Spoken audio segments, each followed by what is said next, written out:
जैसा कि हम लास्ट वीडियो में संविधान के अंतर्गत भाग 3 को डिस्कस कर चुके हैं, उस भाग 3 में जो भी इम्पोर्टेंट क्वेश्चन आपके आयोग द्वारा पूछे गए थे उनको डिस्कस किया था।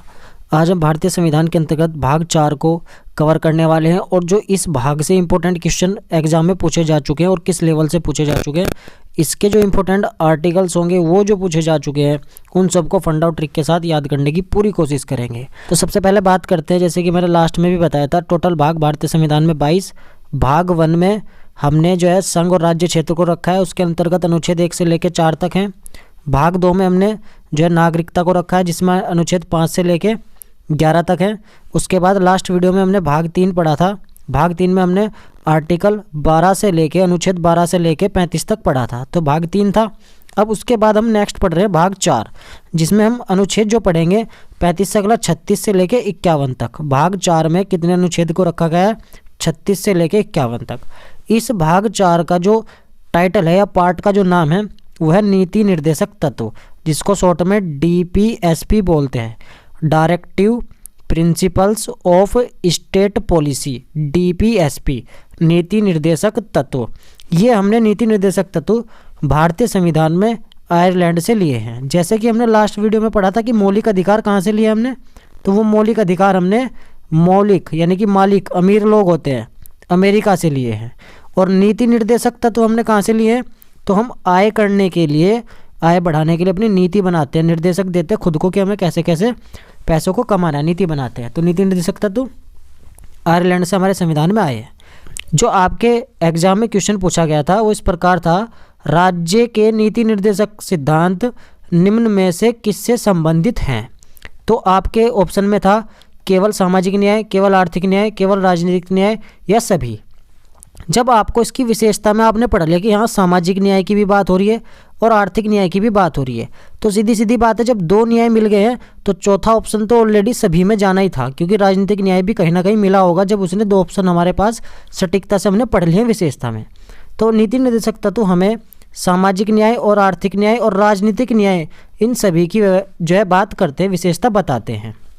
जो नीति निर्देशक तत्व हैं, राज्य की लोक कल्याणकारी अवधारणा को उल्लेखित किया गया है। इसके लिए हम आर्टिकल जो इसका 37 है उसका यूज करते हैं। अनुच्छेद 37 का लोक कल्याणकारी अवधारणा किस में निहित है?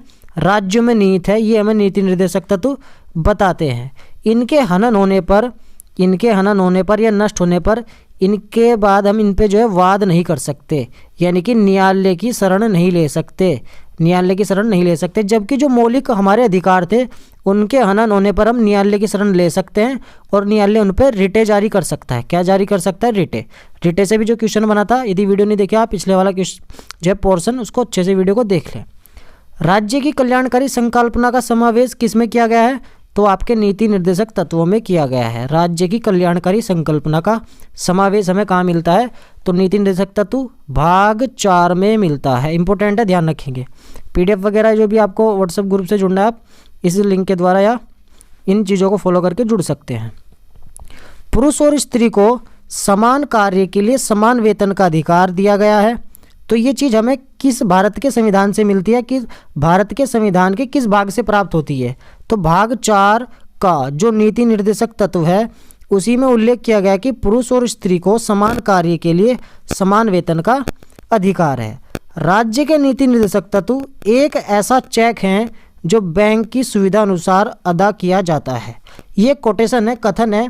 राज्य के नीति निर्देशक तत्व यानी कि DPSP एक ऐसा बैंक का चेक है जो सुविधा के अनुसार अदा किया जा सकता है, क्योंकि इस पर वाद तो हो नहीं सकता है।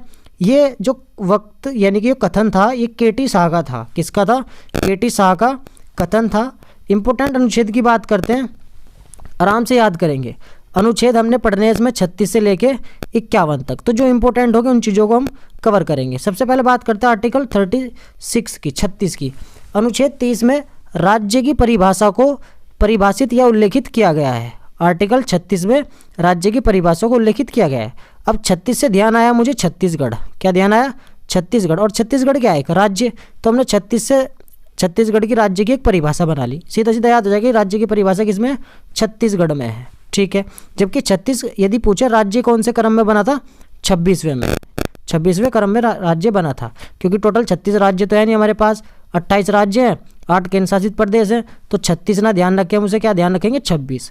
तो 26वें नंबर का वो राज्य बना था, और 36 से ध्यान होगा कि राज्य की परिभाषा हमने पढ़ी थी अनुच्छेद 36 में। 37 अभी पीछे बताया था, लोक कल्याणकारी अवधारणा। राज्य की लोक कल्याणकारी अवधारणा यह न्यायालय द्वारा परिवर्तनीय न होना, न्यायालय द्वारा परिवर्तनीय ना होना, या इन पर रिटे जारी ना होना, या यह वाद करने योग्य ना होना, इन चीज़ का उल्लेख हमें आर्टिकल जो 37 है उससे मिलता है। उसके बाद आर्टिकल 39 का हमें क्या बताता है कि आपको निःशुल्क कानूनी सहायता मिल सकती है। ये हमें अनुच्छेद बताता है कि आप किसी भी केस में निःशुल्क कानूनी सहायता प्राप्त कर सकते हैं। ये हमारा संविधान का जो अनुच्छेद 39 का है, ये हमें जो इस बात का अधिकार देता है। आर्टिकल 40 की बात करें, बहुत पूछा जाने वाला आर्टिकल है, इंपॉर्टेंट है। आर्टिकल 40 ग्राम पंचायत का गठन। तो आप इसको कैसे याद करोगे, 40 ग्राम, जैसे चीनी मिलती है ना 40 रुपये किलो, 40 रुपये किलो आपसे ध्यान रख सकते हो, या 40 ग्राम। तो ध्यान रखें ना 40 ग्राम, जो हमें आर्टिकल 40 ध्यान रखना है। आर्टिकल 40 कैसे ध्यान रखें, ग्राम पंचायत का गठन। आर्टिकल 41 कुछ दशाओं में काम, शिक्षा, लोक सहायता पाने का अधिकार हमें दिया गया है आर्टिकल 41 के तहत। इंपॉर्टेंट है जो चीज़ें आपको 40 ध्यान रखना, 40 ग्राम, बाकी 36 याद करा दिया है। उसके बाद 43 इंपॉर्टेंट है, ध्यान रखना है। कर्मकारों के लिए निर्वाह मजदूरी, जिसमें हम मनरेगा की बात करते हैं, मनरेगा की बात होती है, वो आर्टिकल कौन सा है 43। तो 4 तिया 12 मनरेगा, ध्यान रखेंगे मन, 4 तिया 12 यानी कि बाहरी इंसान का क्या लगेगा, मन लगेगा। 4 तिया 12 मनरेगा, कर्मकारों के लिए निर्वाह मजदूरी। आर्टिकल 44 आपसे पूछा जा चुका है, ये भी क्वेश्चन आपसे पूछा जा चुका है कि समान आचार संहिता से संबंधित अनुच्छेद कौन सा है। तो आर्टिकल 44 समान की बात करेगा, तो 4 समान, 44 आर्टिकल याद हो जाएगा। समान सिविल संहिता, यूनिफॉर्म सिविल कोड लागू करने वाला एकमात्र राज्य गोवा है, और यदि उसके बाद लागू होता है तो ये उत्तराखंड जो है दूसरा बन जाएगा। कौन सा बन जाएगा, उत्तराखंड दूसरे नंबर पे बन जाएगा। आर्टिकल 45 4 और 5 जोड़ोगे आप 9 यानी कि नॉलेज पर आधारित है। निःशुल्क तथा अनिवार्य शिक्षा की व्यवस्था राज्य करेगा 6 से 14 वर्ष के बच्चों के लिए, जिसमें हमने एक 6 से 14 वर्ष के बच्चों के लिए हमने आर्टिकल भी पढ़ा था लास्ट वीडियो में, 8 और 6 86वां, 8 और 6 14, यानी कि 6 से 14 वर्ष के बच्चों की शिक्षा की व्यवस्था, जो 86वां संविधान संशोधन हुआ था वो भी इसी टाइप से शिक्षा से संबंधित था। उसके बाद आर्टिकल जो आपको याद रखना है, ये नहीं दिख रहा होगा तो आर्टिकल ध्यान रखेंगे 47। आर्टिकल 47 मद्यपान निषेध, नशीले पदार्थों पे प्रतिबंध की जो व्यवस्था राज्य करेगा, इस प्रकार का इसमें उल्लेख मिलता है आर्टिकल 47। लेकिन मद्यपान यानी कि दारू पी के तो इंसान वैसे ही गाना गाता है ना, लक 28 कुड़ी था 47 वेट कुड़ी था, तो दारू पी के मद्यपान हो जाएगा 47, ये याद हो जाएगा। उसके बाद आर्टिकल 48 पशुओं के वध पर प्रतिबंध लगाना, राज्य कृषि के वैज्ञानिक विकास का संवर्धन करेगा। पशुओं के वध पर प्रतिबंध लगाने का भी हमें उल्लेख कहाँ मिलता है, आर्टिकल 48 4 दूनी 8 में मिलता है। उसके बाद आर्टिकल 48 क या ए, इसमें उल्लेख क्या मिलता है हमें, आर्टिकल 48 का में पर्यावरण को संरक्षण प्रदान किया जाएगा। ये हमारे संविधान में नहीं था, इसको 42वां संविधान करके 1976 में जोड़ा गया। 48 का को 42वां संविधान संशोधन करके 1976 में जोड़ा गया। तो 42 4 2 6, तो 6 यानी कि 1976 वाला पोर्शन है वो 42वां संविधान संशोधन होता है, उसके तहत 48 का को जोड़ा गया, जिसका विषय रखा गया है पर्यावरण को संरक्षण प्रदान करने का काम भी राज्य के पास होगा।